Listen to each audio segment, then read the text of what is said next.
এয়া আজি একদম সিম্পল ৰেচিপি চিকেনৰ ঘৰতে বনাবলৈ লৈছোঁ। কোনে কোনে এনেদৰে খাই কমেণ্ট কৰিবচোন। এয়া বিলাহী, পিঁয়াজ, জলকীয়া, নহৰু গোটেইখিনি উলিয়াই লৈছোঁ। আৰু মই মছলা ইউজ কৰিছোঁ ৰেড চিলি, জিৰা, গৰম মছলা, চিকেন মছলা আৰু ধনিয়া। এতিয়া এইখিনি গোটেই ভালদৰে উলিয়াই লৈ যিখিনি বাকলি এৰাব লাগে গোটেই বাকলি এৰাই ৰেডি। 3টা পিঁয়াজ লৈছোঁ, বিলাহী 3টা, লগতে আলু 3টা লৈছোঁ।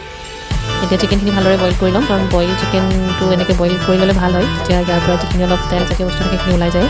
এতিয়া কেৰাহীখনত মিঠাতেল লৈছোঁ, মিঠাতেল লৈ তাত কেঁচা জলকীয়া আৰু চিকেনখিনি আগতে অলপমান ভাজি ল'ম।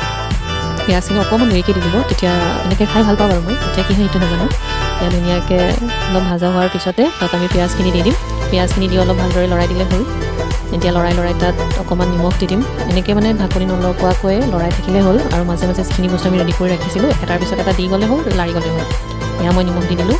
নিমখ দি অকণমান ভজা হোৱাৰ পিছতে আকৌ মই দিম এয়া আলু কেইপিচো দি দিলোঁ। আলু অলপ বেছিয়ে হৈছে, কাৰণ গ্ৰেভিটো তেতিয়া বেছি হ'লে মানে ভাতৰ লগত যিহেতু আমি খাওঁ গতিকে অলপ বেছিয়ে লাগে আৰু গ্ৰেভিটো, সেইকাৰণে মই আলুটো বেছি দি দিছোঁ, যিহেতু চিকেনৰ পৰিমাণটো ইমান নাই।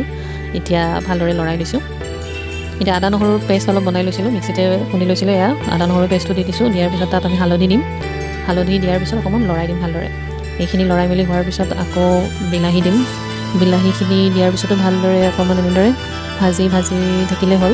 বিলাহীখিনি দিয়াৰ পিছত এইবাৰ দিম যিখিনি মছলা লৈছোঁ, গৰমটো বাদ দিম। গৰম মছলাটো একদম লাষ্টত দিম। এতিয়া বাকী যিকেইটা মছলা লৈছিলোঁ সেইখিনি অলপকৈ দি ভালদৰে লৰাই দিম। ইয়াত দেখিছে গোটেইখিনি মছলা আমাৰ দিয়া হৈ গ'ল। মাজে মাজে অলপ পানী দি থাকিলে হ'ল, পানী দি আকৌ লৰাই দিলে হ'ল। এনেদৰে লৰাই থাকিলে যেতিয়া আলুখিনি নিজে গলি যাব, তেতিয়া আমাৰ চিকেন প্ৰায় খাবলৈ ৰেডি। মোৰ হৈ গ'ল, উতলি আছে দেখিছেনে।